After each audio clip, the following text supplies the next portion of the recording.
এই ছবিটা হচ্ছে পৃথিবী থেকে মানবজাতি বিলুপ্তির সত্যায়িত সনদপত্র। এই সনদ দিয়েছে বাংলাদেশ শিশু হাসপাতাল। ছবিতে আপনি নিতান্তই কিছু বর্ণ আর শব্দ দেখতে পাচ্ছেন।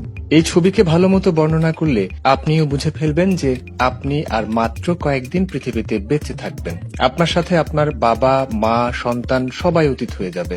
ছবির রিপোর্টটিকে বলা হয় কালচার অ্যান্ড সেন্সিটিভিটি টেস্ট। যখন কোনো রোগ শনাক্ত করার পরও কোনো ওষুধে ভালো হয় না, তখন ব্যাকটেরিয়া সমৃদ্ধ ব্লাড, পুজ বা ইউরিনকে পাঠানো হয় ল্যাবরেটরিতে। কেন অতি সাধারণ একটা রোগ ওষুধে ভালো হচ্ছে না তা জানতেই এই ব্যবস্থা নেওয়া হয়। ল্যাবে মাইক্রোবায়োলজিস্টরা সেই ব্লাড, ইউরিন বা পুজকে কয়েকদিন ধরে চাষ করেন।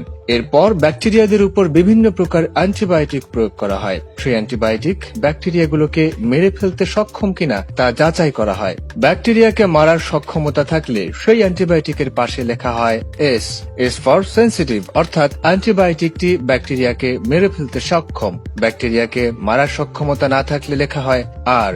আর ফর রেজিস্ট্যান্ট, অর্থাৎ প্রয়োগকৃত অ্যান্টিবায়োটিকটি ব্যাকটেরিয়াকে মারতে সক্ষম নয়। আগে কাজ করলেও ব্যাকটেরিয়া নিজেকে বদলে ফেলেছে। এতে কি দাঁড়ায়? অতি সাধারণ রোগও আর অ্যান্টিবায়োটিক দিয়ে সারবে না। রেজিস্ট্যান্ট ব্যাকটেরিয়া এখন ইচ্ছে মতো বংশ বিস্তার করতে পারবে। মানুষের শরীরে রোগ সৃষ্টি করে তারা বহাল তবিয়তে বেঁচে থাকবে। চিকিৎসক ও চিকিৎসা বিজ্ঞান দর্শকের ভূমিকায় শুধু দেখে যাবে। একদিন ছোট্ট অসুখটা নিয়েই আক্রান্ত মানুষটা মারা যাবে। রিপোর্টে দেখুন, বাচ্চাটির বয়স মাত্র 4 বছর, অথচ সব অ্যান্টিবায়োটিক রেজিস্ট্যান্ট। তার খুব সামান্য একটা রোগ, ওষুধ দেওয়া হয়েছে কিন্তু রোগ সারছে না। চিকিৎসক বা চিকিৎসা বিজ্ঞান তাকে আর বাঁচাতে পারবে না। ছেলেটা নিশ্চিত মারা যাবে। শত শত অ্যান্টিবায়োটিক থাকা সত্ত্বেও ব্যাকটেরিয়াগুলোকে মেরে ফেলা সম্ভব না, কারণ ব্যাকটেরিয়া নিজের ডিএনএ নিজেই পরিবর্তন করে ফেলেছে। ফলে সামান্য ব্যাকটেরিয়া মারার মতো সক্ষমতা চিকিৎসকদের হাতে নেই। বাচ্চাটির বাবা মা চেয়ে চেয়ে দেখছে ছেলেটার অকাল মৃত্যু। পৃথিবীর আলো বাতাসে মা বাবার আদর নিয়ে বেড়ে ওঠা, বেঁচে থাকা কি মাত্র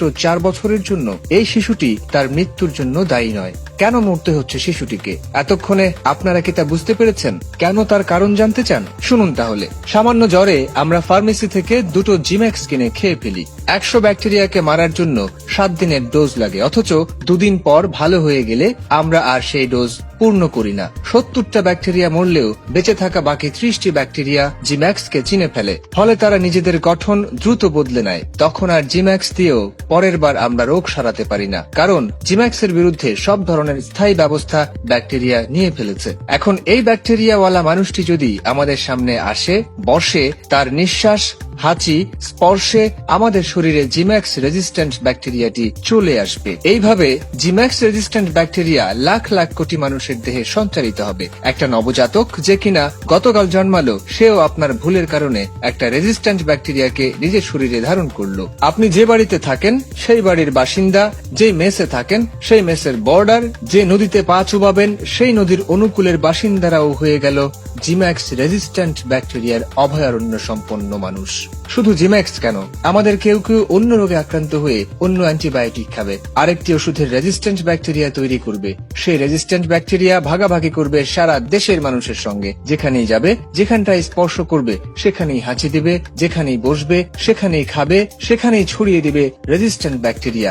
এভাবে একটা একটা করে সব ব্যাকটেরিয়া আরো একটি ব্যাকটেরিয়ার কাছ থেকে অ্যান্টিবায়োটিক রেজিস্ট্যান্ট শিখে ফেলবে। ফলে সবার কাছ থেকে ধার করে আমাদের ব্যাকটেরিয়াগুলো হয়ে যাবে সকল অ্যান্টিবায়োটিকের রেজিস্ট্যান্ট। তাকে এখন যে ওষুধই দিন না কেন কাজ করবে না। ফলে আপনি ওষুধের ডিসপেন্সারিতে কোটি কোটি টাকার ওষুধ রেখেও বিনা চিকিৎসায় মারা যাবেন। তারা যত ধনীই হোক, দুনিয়ার যে দেশেই চিকিৎসা করাক, সে ঈশ্বরের কাছেই নিজেকে সমর্পণ করুক, সে আর ফিরবে না। তার মৃত্যু অনিবার্য। ভয়ের কথাটা তাহলে কোথায়? আপনার শরীর থেকে রক্ত নিয়ে কালচারে পাঠান, দেখুন আপনি নিজেও অলরেডি অর্ধেক অ্যান্টিবায়োটিকের রেজিস্ট্যান্ট ওয়ালা ব্যাকটেরিয়া নিয়ে বেঁচে আছেন। আরো ভয়ের কথা কোথায় জানেন? যে 300 জন মানুষ রেজিস্ট্যান্ট, তাদের ঘরের বাবা, মা, সন্তান, বন্ধু বান্ধবের অনেকেই অলরেডি রেজিস্ট্যান্ট হয়ে আছে। কেউ অতি উৎসাহী হয়ে নিজের রক্ত কালচারের জন্য যেদিন হাসপাতালে পাঠাবেন, সেদিনই তারা ধরে ফেলবেন যে নিজের অজান্তেই এইডস এর চাইতেও ভয়াবহ একটি ব্যাপার নিয়ে সে এতদিন বেঁচে ছিল। আজ থেকে তার মৃত্যুর কাউন্টডাউন শুরু।